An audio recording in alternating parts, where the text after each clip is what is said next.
Brigada na. Kung asawa ka ng teacher, alam mo na agad yan. Ibig sabihin, officially wala ka ng asawa. Pag-aari na siya ng eskwelahan. Maagang gigising yan na parang may field trip. Ikaw antok pa pero siya bihis na may dalang pintura, basahan, gunting, tape at kung ano-ano pa. Tapos sasabihin sa'yo, saglit ka lang naman, tulong ka na doon. Yung saglit na yun, umabot ng maghapon. Tapos pagdating sa school, akala mo volunteer ka lang, maya-maya foreman ka na. Pahawak ng martilyo, pag-aakyat nga dyan, ikaw na magpintura, pabili ng merienda, ikaw na halos lahat gumagawa pero pag pictura, teacher pa rin ang bida.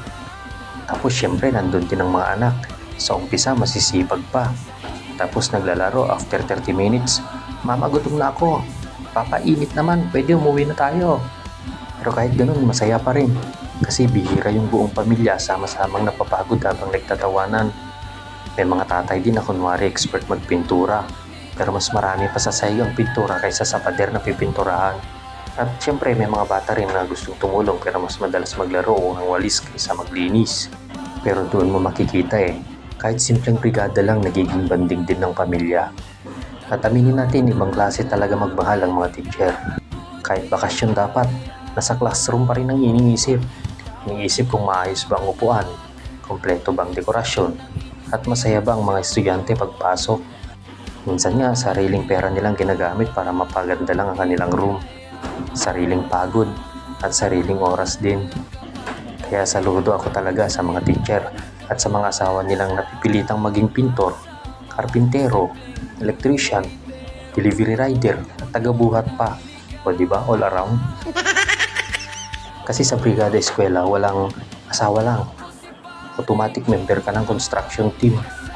Pero kahit pagod, kahit pawis na pawis, kahit may pintura na hanggang mukha, masaya pa rin. Dahil alam mong parte ka ng paghahanda para sa kinabukasan ng mga bata. Brigada na. At kung asawa ka ng teacher, good luck. Ako si Paring Joram, simpleng tao lang. Sa bukid ang laban, araw-araw lumalaban.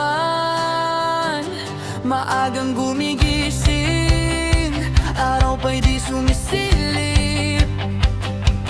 Para sa pamilya, kahit pagod ay di tigigil. Pawis ko'y alay sa pangarap naming lahat. Kahit mahirap, di susuko sa bawat bukas.